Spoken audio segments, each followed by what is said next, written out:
रसोई में काम करती माँ बार बार अपने थके पैरों से इधर उधर भाग रही थी। आंखों में एक जल्दबाजी और सबको समय पर नाश्ता देने की जल्दी। मैं अपने बिस्तर से मुंह निकालकर उनको अपनी अधखुली आंखों से झांक रही थी। 28 साल बीत गए हैं माँ को उनकी जिम्मेदारी निभाते देखते देखते। जब से खुद होश संभाला, उनकी एक ही समय सारणी देखी। सुबह हम सभी लोगों में सबसे पहले उठ जाना। उठते ही वो अपने हाथों में न जाने क्या देखा करती थी।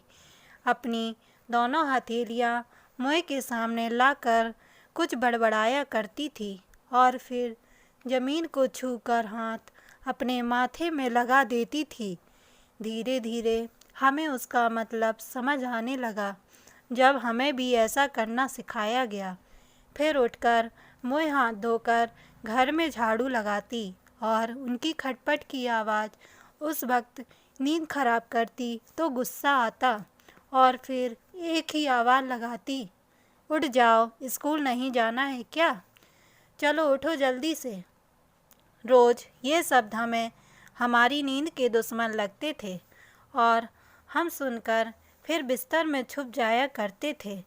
माँ तब तक नहाकर घर के मंदिर में दिया जलाती। उनके कुछ मंत्र सुनने के हम सब आदी हो चुके थे, जैसे वो भी रोज के काम का एक हिस्सा था।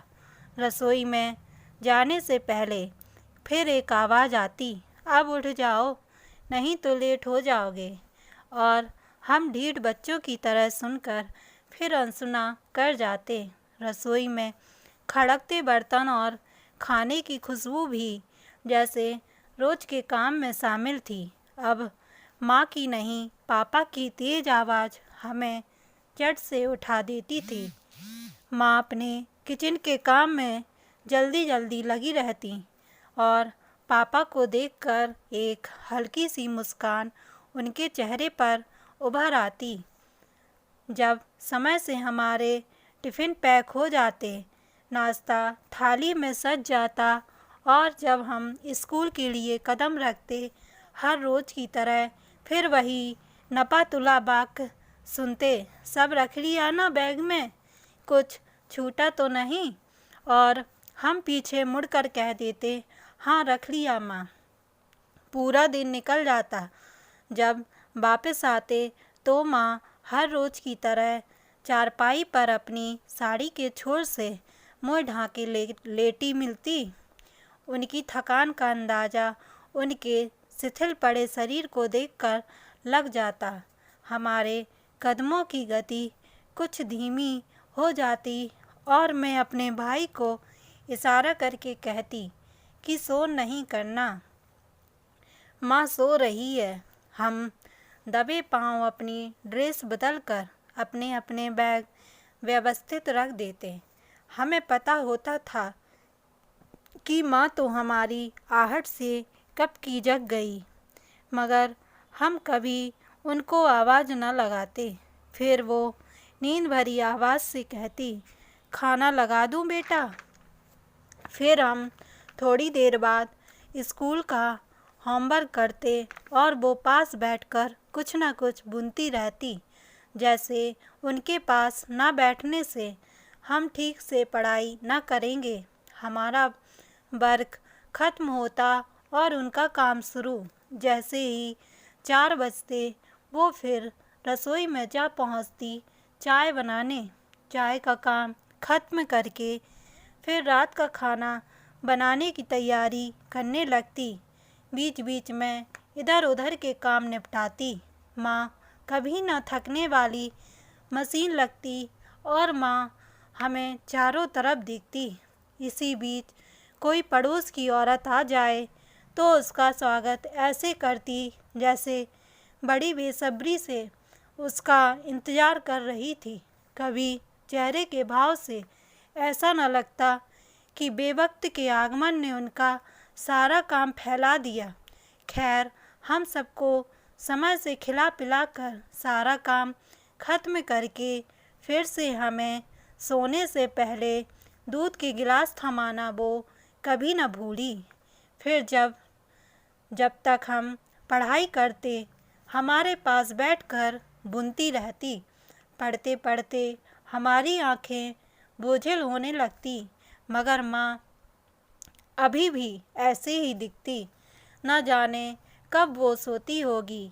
बस जब पीछे लेटती तो हर रोज़ हे राम, हे मेरे प्रभु बोलती। मैं हमेशा सोचती, इतना काम करती है माँ पूरा दिन, इतना थक जाती है, फिर भी भगवान पर गुस्सा नहीं आता, फिर भी उनको इतने अच्छे से याद करके सोती है। हर दिन यही दिनचर्या देखकर हम बड़े होने लगे थे। उनकी आंखें हर रोज़ रसोई में खुलती और देर रात रसोई के काम करते करते बंद होती। हमने भी लड़की होने की जिम्मेदारी सीखना शुरू कर दी थी। उम्र के पड़ाव बदलने लगे थे और हमारी ज़िंदगी भी देखते देखते हम अपनी अपनी नई गृहस्थी में चले गए थे। नया घर, नए लोग, बस अच्छा ना लगा तो बहू बन जाने के बाद की ज़िंदगी, क्योंकि वही ज़िंदगी तो माँ बचपन से हमारे सामने जी रही थी। हमें भी समझ आने लगा था कि उनकी ज़िंदगी का अर्थ क्या है। अब सिर्फ परिवार का बनकर रहना। शादी को 6 महीने ही हुए थे कि हमने अपने पापा को खो दिया था, मगर माँ को देखकर लगा जैसे सिर्फ उनका साज श्रृंगार ही नहीं, जीवन भी छिन गया था। अब पहली बार माँ को इतना थका देखा था कि बिस्तर से उठ पाना भी मुश्किल था उनके लिए, क्योंकि ये थकान सिर्फ शरीर की ही नहीं बल्कि मन की थी। मगर कुछ दिनों बाद वो फिर उठ खड़ी हुई। शायद हम बच्चों की जिम्मेदारी ने अभी भी उनको थकने की अनुमति नहीं दी थी। मैं कुछ दिन रुकने के बाद फिर लौट आई अपने ससुराल। घर में पापा की यादें और अपने फर्ज समेटने में माँ खुद को व्यस्त किए रहती। अब सारा भार, सारी जिम्मेदारी 4 से 2 कंधों पर जो आ गई थी। अब कभी कभी मायके आना होता, माँ पूरी तरह बदली नज़र आती। उनका शरीर खाली सा नज़र आता था। क्यों ना दिखती वो आधी अधूरी सी, शरीर से हल्की जो हो गई थी।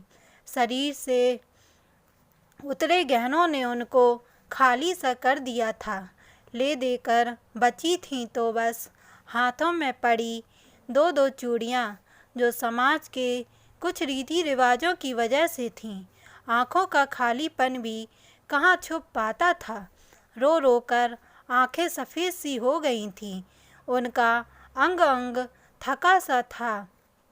मगर मायके के नाम पर अब हम बेटियों के लिए एक वो ही तो रह गई थीं। शायद इसलिए वो आज भी अपनी उसी दिनचर्या में बंधी थी। हंस भी रही थीं, काम भी कर रही थीं, मगर खुद में ही खोए रहने की उनकी नई बीमारी ने उनके अकेलेपन को छुपने ना दिया। मैं आती कुछ दिन, माँ के साथ रहती और चली आती ससुराल। हम तो चले आते अपने भरे पूरे परिवार में, मगर माँ फिर वही खाली 4 दीवारों के बीच रह जाती। जाते हुए जब भी पलटकर देखा, उनकी आँखें हमेशा बोलती नजर आईं। चेहरे पर विदा करने वाली औपचारिक मुस्कान होती, मगर आँखें कहती कि रुक जाओ, मत जाओ, मैं अकेले रह जाऊंगी। मेरा मन तुम्हारे बिना नहीं लगता। मगर सब कुछ समझने के बाद भी हम निर्दयी बनकर लौट आते अपनी दुनिया में। माँ, ये ले बेटा चाय। माँ मेरे सामने खड़ी थी, स्टील के गिलास में चाय लिए, जैसे पिछले 10 दिन से हर रोज़ देती है। दिन की पहली चाय बिस्तर पर। मैं कब से बिखरी सी पड़ी थी माँ की ज़िंदगी के इन पन्नों पर, मगर उनकी इस स्नेह भरी आवाज़ ने मुझे फिर से समेट कर वही निर्दयी बेटी बना दिया था। जो उनकी हालत, उनका ये अकेलापन देखकर भी कुछ दिन बाद उनके लिए रो रो कर याद करने को अपनी यादें छोड़कर चली जाएगी। मुझे घृणा हो रही थी खुद से कि क्यों आते हैं हम कुछ दिन के लिए उनका अकेलापन ख़त्म करने, जबकि वो उसकी आदी हो गई हैं। क्यों उनको फिर से रुलाने चले आते हैं। कुछ दिन में उनकी यह सारी आदतें बदल देते हैं। यही सब सोचते सोचते कब मेरी आँखों ने बरसना शुरू कर दिया, जब अचानक मेरे मन ने माँ बिना इस घर की कल्पना की। क्या होगा जब माँ नहीं होगी? क्या होगा जब हम इस घर में आएंगे और दरवाजे पर बाहें फैलाए माँ न दिखेगी? क्या होगा जब हमारे आते ही माँ का वो खिलखिलाता चेहरा ना दिखाई देगा? रसोई में माँ की जगह भाभी दिखेगी। माँ के कमरे में बस उनकी तस्वीर नज़र आएगी। घर के कोने कोने में बसी उनकी दिनचर्या को भाभी पूरा करती नज़र आएगी। सब कुछ होकर भी कितना खाली होगा। मेरी आंखें झरझर बह रही थीं। कितनी पीड़ादायक है यह कल्पना, मगर सच तो यही है। कभी तो आएगा ही ये समय, मगर कितना पीड़ा से भरा होगा वो समय। मन किया जाकर माँ के गले से लग जाऊं और बोलूं उनको कि तुम कभी कहीं मत जाना माँ, हमें तुम्हारी ज़रूरत है। पापा की कुछ कमी तुमने पूरी की है, मगर तुम्हारी कमी कभी कोई पूरी ना हो सकेगी। हमें हमेशा इस घर में तुम चाहिए माँ। बिन माँ का मायका देखने का साहस नहीं है, मगर मैं कुछ न कर पाई, कुछ ना कह पाई। बस चुपचाप इधर उधर काम निपटाती माँ को भरी आँखों से देखती रही। मांगने पर जो इच्छा पूरी करे वो है पापा, और बिन मांगे जो सब कुछ दे वो है माँ। दोस्तों, कहानी पसंद आने पर चैनल को लाइक और सब्सक्राइब ज़रूर करें। धन्यवाद।